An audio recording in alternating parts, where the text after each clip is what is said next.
So we're moving on from last week's topic, which was using sunscreens and all those kind of things, into combating jet lag, supplements and habitual strategies. Let's just start highlighting what you're actually doing when you fly, right? Like, what are the detriments that's going on? So essentially what's going on is that you're almost think of it like essentially you're time traveling, right? Essentially that's what you're doing. You're time traveling. You are landing somewhere where the sun's position is different than when your body expects, and that throws everything off. You can kind of induce jet lag by working nights or working shift work, because your body is anticipating something to be happening at certain periods of time. And then when you finally do expose yourself to the sun or outside, your body goes, holy crap, there's something wrong. That's not actually, we're in the wrong time. And so it starts trying to change biological processes. A very simple way to think about it is like this. Your liver is optimized to process food and things entering your body during the day. So most of your energy for your liver gets upregulated while you're awake, and more importantly, during the day. And when your body senses that it's nighttime, it actually starts shutting off your liver for processing things that are entering your body through your mouth. And it upregulates other things, because your liver does a lot. Like, it does a lot of things. So almost everything in your body has to go through your liver, including restorative processes that happen at night and breakdown processes that happen during the day. And so your liver almost has to be switched over, right? It's almost like think of, hey, during the day, I use full caffeine coffee, and at night I use decaffeinated coffee, but you have to actually physically put something else in the pot, right, to make it. And that's actually what your body's doing with your liver. It's actually changing the program of how your liver works during the day, and how it works during the night. And then that is really what your body should be doing, right? And it dictates that by where are you during the day. When you jump on a jet and you are traveling, let's just say eastward, right? So you took off at 1 p.m. wherever you're at. Your body anticipates that, hey, we have about 6 hours of daylight left. So there are certain programs that are being turned down. And then when you land, if you're going eastward, you're going to land, and it's actually going to be later than it actually is. And most people have experienced this, where they're like, hey, I can't really go to sleep at 9 p.m. because I went 3 hours eastward. And the reason for that is your body is still thinking that it should be awake, and it is ramping. It still has processes ramped up. It's actually in reverse if you go westward. If you take off from wherever you're at and you go 3 time zones westward and you land, the sun is actually earlier in the day. And so your body's ramping down, but then you land and your body goes, holy crap, I think we should be awake more. And then you actually end up with even more of a detriment. You almost start feeling groggy, and everybody else is still awake and trying to be awake, right? And so essentially that's what you're doing. You're time traveling, and your body doesn't understand what to do next. So the reasons why, right? And so those are the basic circadian rhythm mechanisms that make this a problem, right? That you can physically feel, right, in your brain and in your body. But there are other things going on. Number one, most people kind of understand that astronauts get exposed to more cosmic radiation. That's actually happening in a plane too, because you're actually up higher in the atmosphere, there is less protection, and you get exposed to more higher energy cosmic rays. This is why it's important to understand that there are some ways to mitigate this because of how electromagnetic fields work, because the plane is going to have its own electromagnetic field. And the bigger the electromagnetic field in scale, right?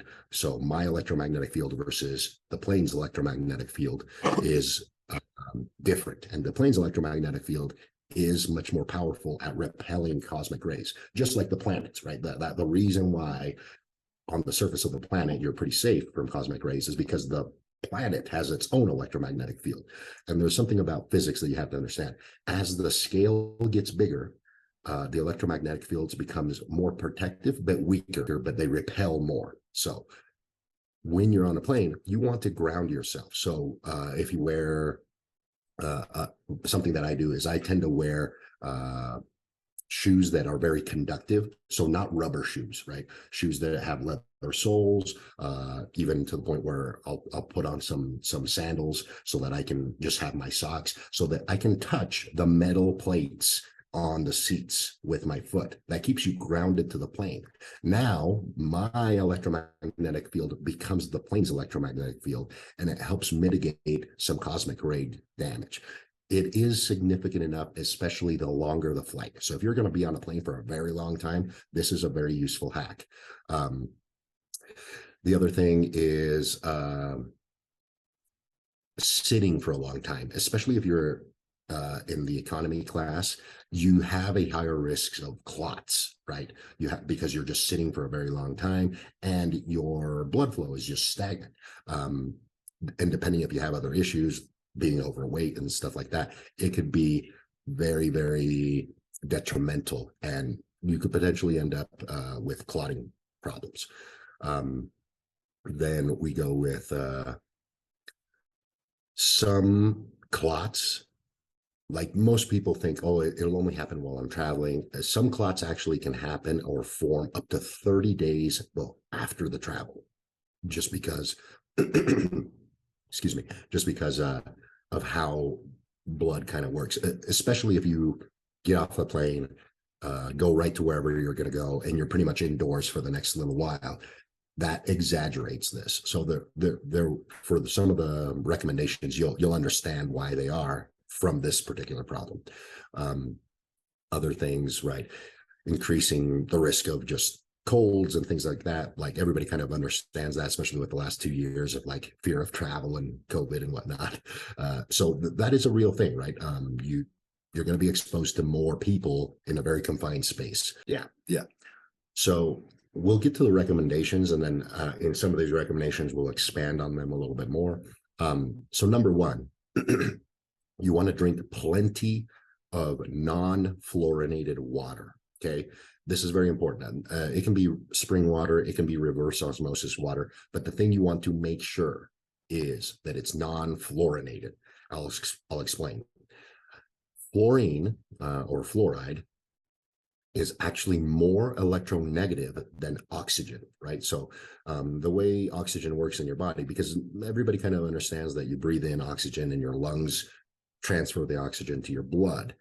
But once it's in your blood, there isn't like tubes that take your oxygen from your blood to all your cells. Like people just know, hey, I oxygenate my cells with the blood that has oxygen in it. But how does the oxygen get from the cell, from the red blood cell, into all your other cells? It's through magnetism. It's through magnetism, because the oxygen has to go to your mitochondria. That's the only place your oxygen should go. If it goes anywhere else, then you're oxidating things that you shouldn't be oxidating. So that also means that oxygen is dangerous in the wrong places, right? But people don't understand that we are actively using something that's actually kind of harmful, but we're using it in a way that's very controlled inside the body. And the way it works is through magnetism. Your mitochondria create magnetic fields through the electron transport chain and the ATPase spinning. Anytime you spin something in a circle, you create a magnetic field. Think of the planet. The planet is spinning on its axis. It's creating a magnetic field. And your ATPase does the same thing.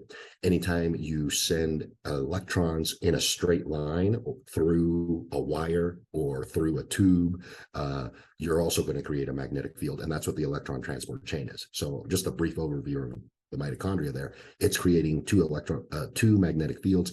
That's what draws oxygen, which is extremely electronegative, to the magnetic fields and utilizes it in the mitochondria. Fluoride is more electronegative than oxygen. So if you drink fluorinated water before you jump on a plane, you're going to become more hypoxic. You're going to displace oxygen from your mitochondria.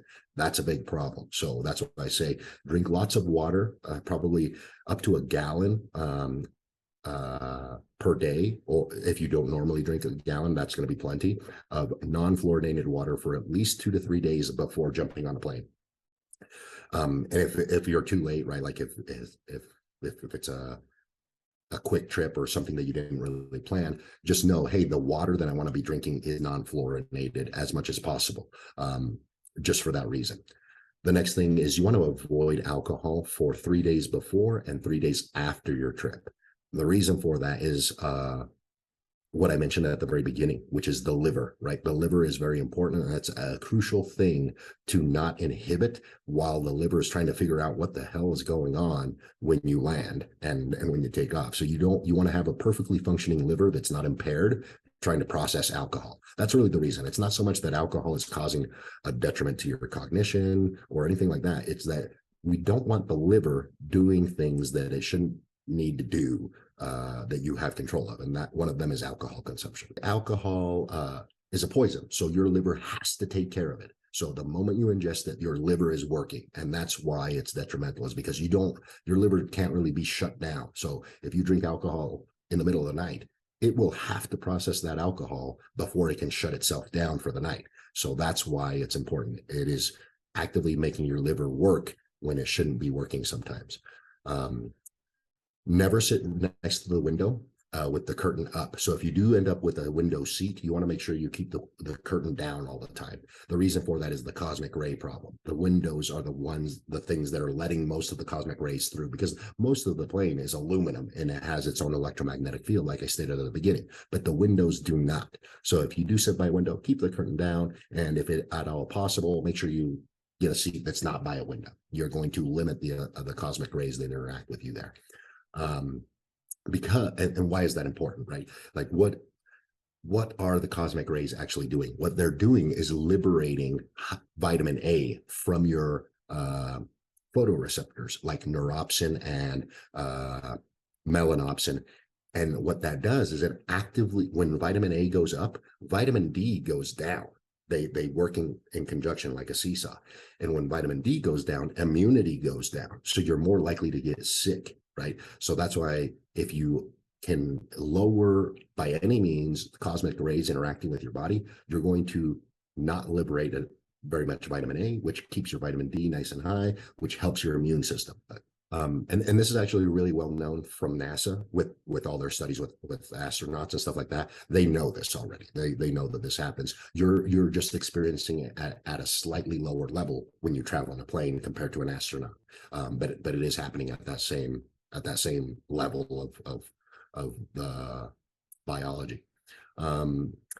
So sitting in an aisle is always great, and then always have your foot.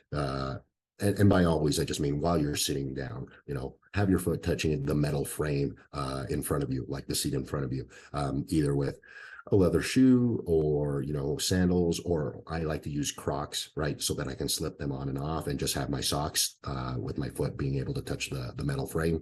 That works really, really well.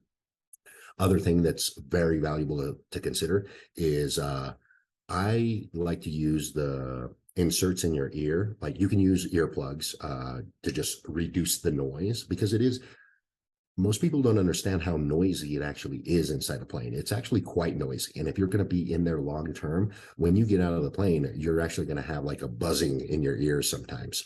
And then another thing you want to do is, if you can, for a day or two before, have an extra meal or two of seafood. The reason for that is you're going to bring more DHEA. So this goes back to the eye podcast that we did, where, hey, blue light entering the eye depletes DHEA. You're going to have a higher demand for it. Well, that's the only light you're going to be exposed to, especially if you're going to have like a 20-hour flight or something like that.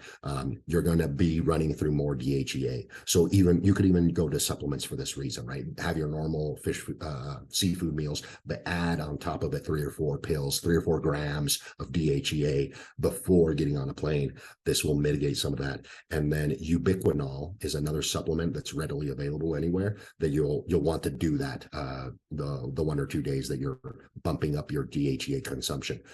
Ubiquinol works with DHEA in the boson loop, the short loop, and the long loop, to making sure that restorative processes of DHEA restore your photoreceptors, melanopsin and neuropsin that I talked about earlier. And then time zones, right? So now let's get into the details of if you're flying west or if you're flying east, what are the things that you want to do? So if you're flying east, this is easy enough. You just start like 3 days before you start going to bed, about 15 to 20 minutes earlier. And then in the morning, as early as possible, you want to expose yourself to sunlight with as much skin as exposed as possible. That's like the natural ways to do it. The thing about exposing yourself in the early morning, what it really does is it unzips collagen and allows the cells in the brain to swell and bring in water flows through specific mechanisms. That's actually what wakes you up naturally, right? So you're shifting the clock back a little bit because you're going east, which is going to be later in the day when you land. This is the same mechanism that modafinil works on. So a medication that you could use in the mornings would be a small dose of modafinil, something like 50 milligrams. It wouldn't take very much. And that's going to be, so basically you could be like, the way you could work this is, hey, I'm going to go to bed 30 minutes early every night for 3 days before I go on this trip. And every morning on those 3 days, I'm going to take 50 milligrams of modafinil or expose myself to sunlight at about an hour or two earlier than I would normally wake up.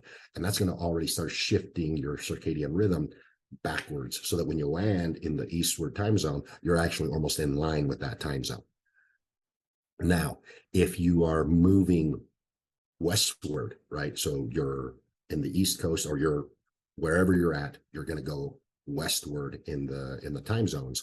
What you want to do is you want to do the same thing, but you want to flip it. So instead of sunlight in the morning, you actually want to be getting prioritizing sunlight in the evening, right? And now in that case, you don't want to really use modafinil in the evening because that'll keep you awake during the night. But what you can do is use synthetic lights, like lights that the really bright lights that they use for seasonal affective disorder. You can use those in the evening, right? So 3 days before, you want to start this process of every evening, I expose myself to either sunlight or a very bright light for seasonal affective disorder in the evening. You start this 3 days before you're going to go westward. What that does is when you land, wherever you land, it's actually going to trick the body into thinking that it's morning time. So you're going to be more active. You're not going to be sleepy. This little trick is very, very valuable for people that need to land in a westward location and perform. So athletes will benefit from this, but it doesn't have to be athletes. Maybe you're landing and you're giving a speech or something along those lines, and you want to have cognitive performance, right? Obviously, landing there 2 or 3 days before the event would be more ideal, but that's not always possible. So what do? You start doing this before you leave. You start exposing yourself to very bright light. Sunlight is free and works really well, but you could also have one of these bright lights that you expose as much of your body to as possible every evening. Then you go to bed. And then when you land in the westward location, you could use something like modafinil once you land there, right? So you'll already feel a little bit more energized because your body's going to be like, oh, it's actually kind of morning time. And you dose yourself with a little bit of modafinil, and that sees you through until the actual sunset of that new time zone. I want to go back a little bit for the eastward travel because I forgot something that's very useful there when you do land. If you land in the new eastward time zone and you've been exposing yourself to early morning sunlight or taking a little bit of modafinil in the morning, you might land and you'll still be very wired, right? You'll be very wired, and the sun's actually going down because you went eastward. Something that you can use two things there. People will recommend melatonin. That's totally valid, and it will work. And another thing that's actually better than melatonin is oxytocin. And you could take a little bit of oxytocin. What that'll do is it'll actually dissipate anxiety and any stress that you have incurred by the travel.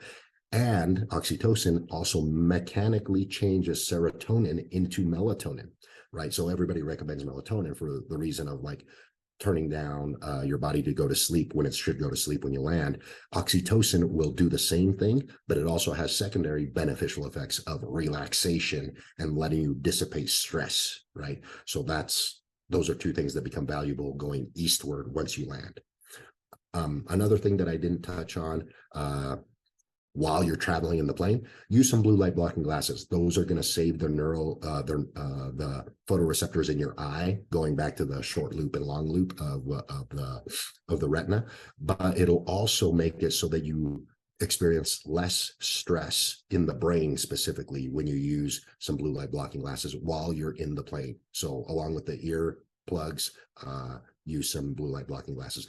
The earplugs don't have to be actual plugs, like they can just be earbuds, right? Like the earbuds for listening to music and stuff. But you want to make sure that they're noise canceling, and you want to make sure that I would listen to like books. I wouldn't necessarily listen to music or anything like that. I would do things that make you relax. Listen to an audiobook that relaxes you, something along those lines.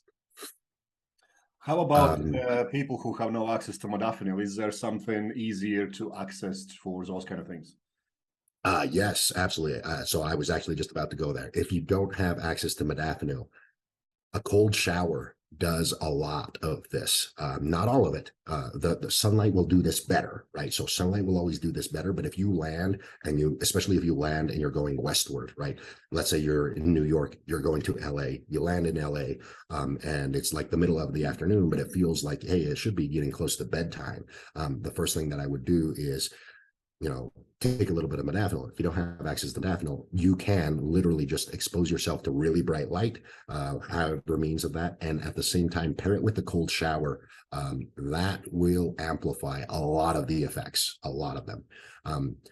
And in the opposite direction, right, you're going eastward, something that will relax you. Say you don't have melatonin, you don't have oxytocin to relax you. What you do is you can have, like, some people travel with eye masks, right, to keep the light down. Use something like that, something that makes it dark or make a room dark, and expose yourself to cold.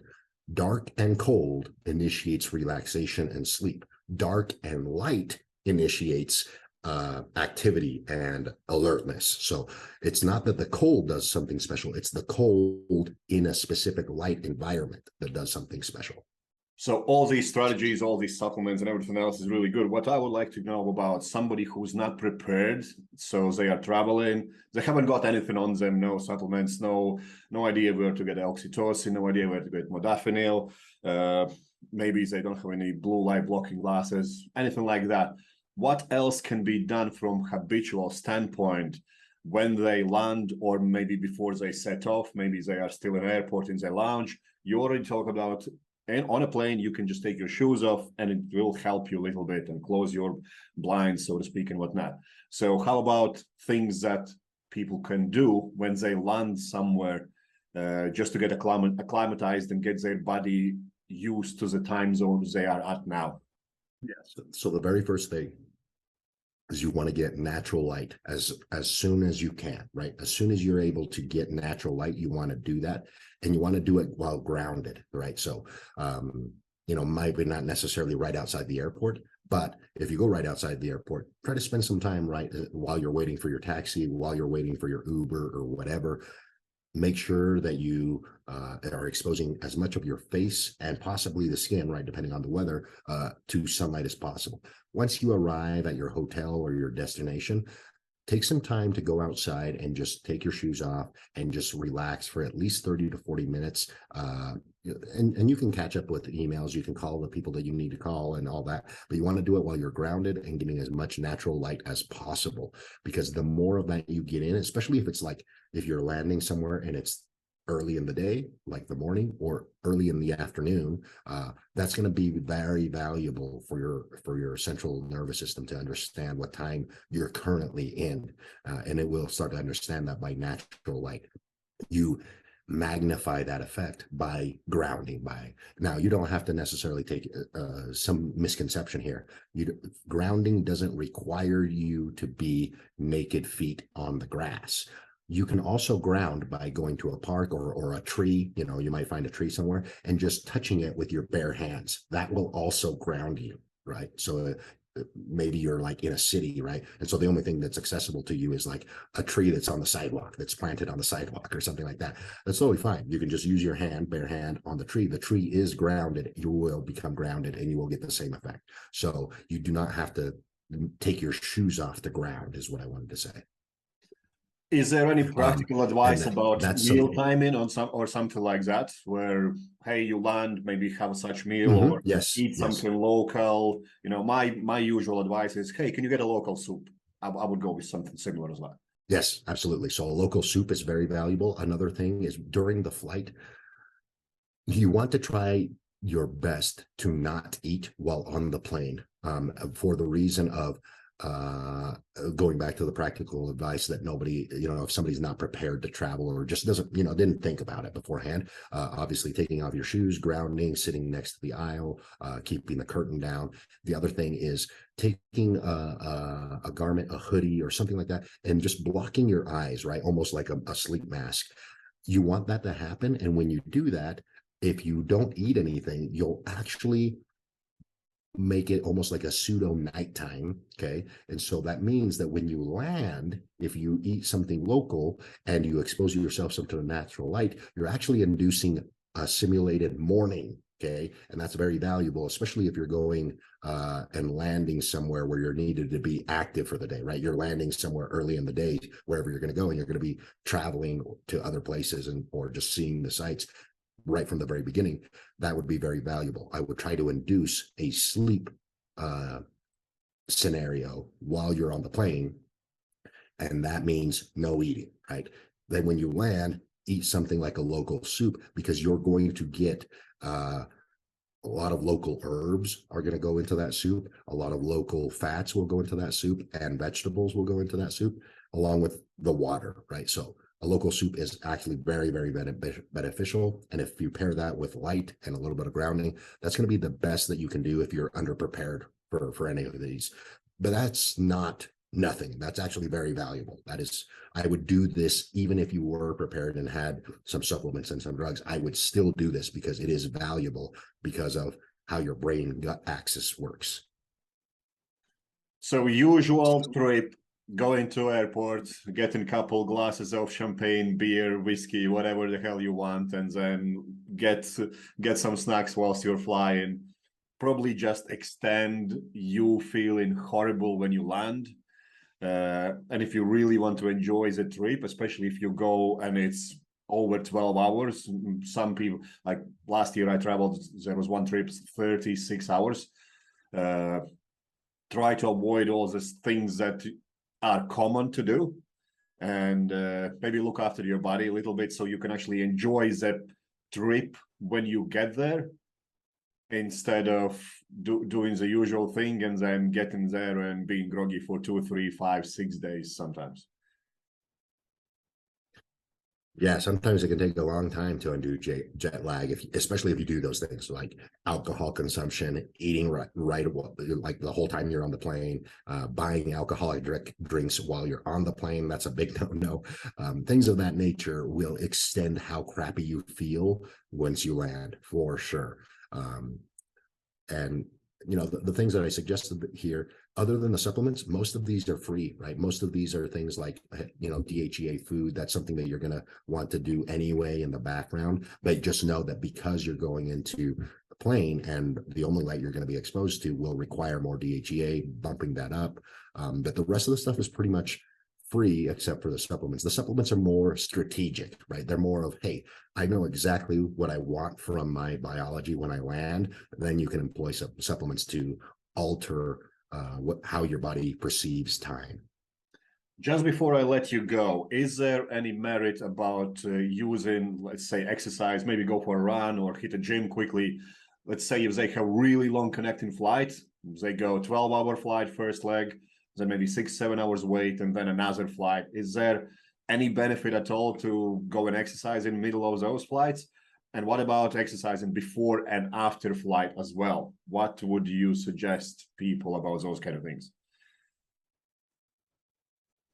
Yes. So I would say the following. in the middle of the flight, like you described there, I would say the more valuable than exercise would be, instead of going for exercise like a run or something like that, I would just go for a brisk outside exposure session of just some meditation, some yoga, some walking, nothing that's going to induce damage, right? Because the liver's going to have to clean that up. So you want to make sure to not induce damage in the middle of the trip. But if you do have like a 6-hour layover, I would go out of my way to leave the airport, or find somewhere that you can go outside, ground yourself, get some daylight, and a very brisk walk, right? Just so that you get blood moving, right? Going back to the clotting, right? And I'm glad you brought this up, because yes, now let's say it's not quite that long, or you don't have an opportunity in the middle, things that you want to do to make blood flow not a problem for clotting. Number one, if you sit in an aisle seat, you get up every single hour and walk up and down and go to the bathroom, right? Even if you don't actually go to the bathroom, just go to, what I like to do is I go to the front of the bathroom and then go back to the back bathroom and then go back to my seat. That's literally what I do. Especially if you're in the plane for more than 2 or 3 hours, you want to do that every hour. And then exercising before and after, yes. So I would say, again, a brisk cardiovascular session. You don't want to do too much muscle damage before getting on the plane, okay? But if you are going westward, right? So when you land, it's actually going to be earlier in the day than when you left.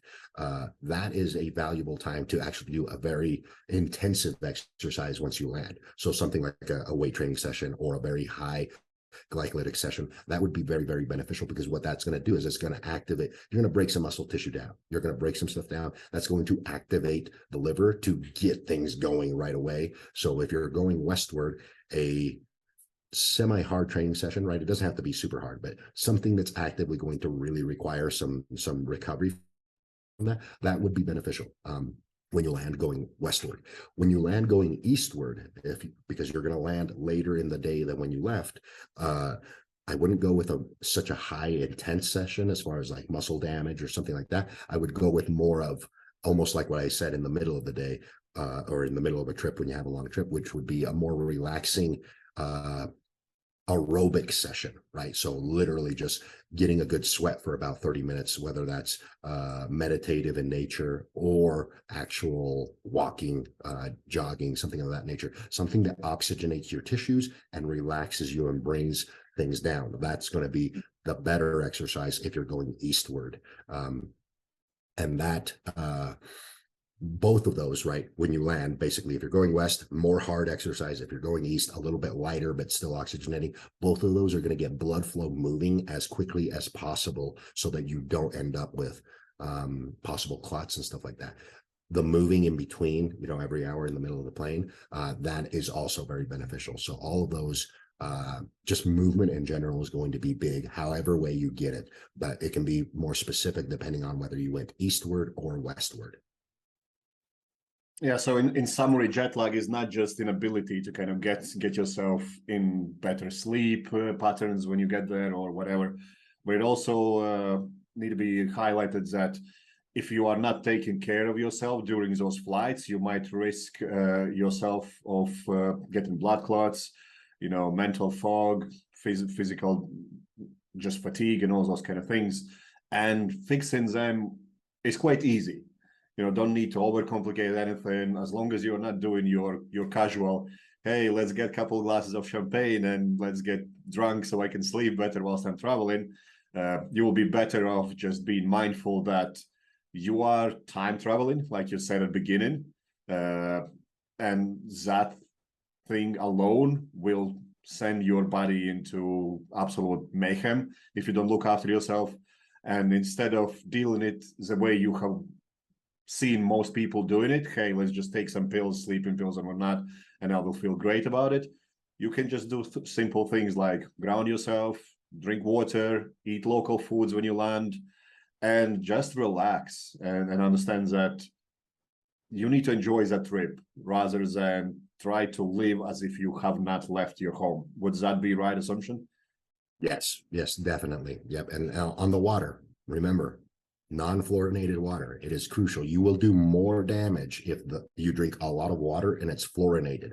It will make you pseudo-hypoxic the whole trip, because if you do drink fluorinated water or any water, right, it's going to be 12 hours before you eliminate that. And if it's fluorinated, it's going to cause havoc in being able to manifest energy, ATP in particular, because it's displacing oxygen, right, at the molecular level. So give me examples of fluorinated water in the US. It's your tap water and all those kind of things.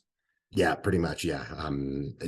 This is public knowledge, so you can just call your local water facility, and they'll tell you if they're fluorinated the water. They have to. And if you are your local water, your municipal water is being fluorinated, I would go out of my way to buy any spring water. Any bottled spring water is not fluorinated. Any bottled mineral waters are not fluorinated. So those would be my go-to if you know that your local water is fluorinated. So that's always the best bet, no matter where you're at, right? Like if you land wherever you're going to land and you're like, how do I get unfluorinated water? Just go with any spring water, any bottled spring water or any bottled mineral water. So when you go to a restaurant, once you land or right before you're leaving or something like that, order mineral water. You're going to be safe there. So instead of, trying to be a detective and deduce if you have fluorinated water or not, just go with the ones that are known to not be fluorinated. And that's going to be any bottled spring water or bottled mineral water. Yeah. No, awesome. I don't think I'm going to hold you any longer for this, because this has been really good, very insightful. A lot of strategies that people can implement immediately. Food habits, supplements, and I think especially now when it's holiday season starts for a lot of people, because it's getting like summer break with kids and whatnot, will be very useful. And I appreciate your time, and I'll speak to you next week. Awesome. Thank you very much.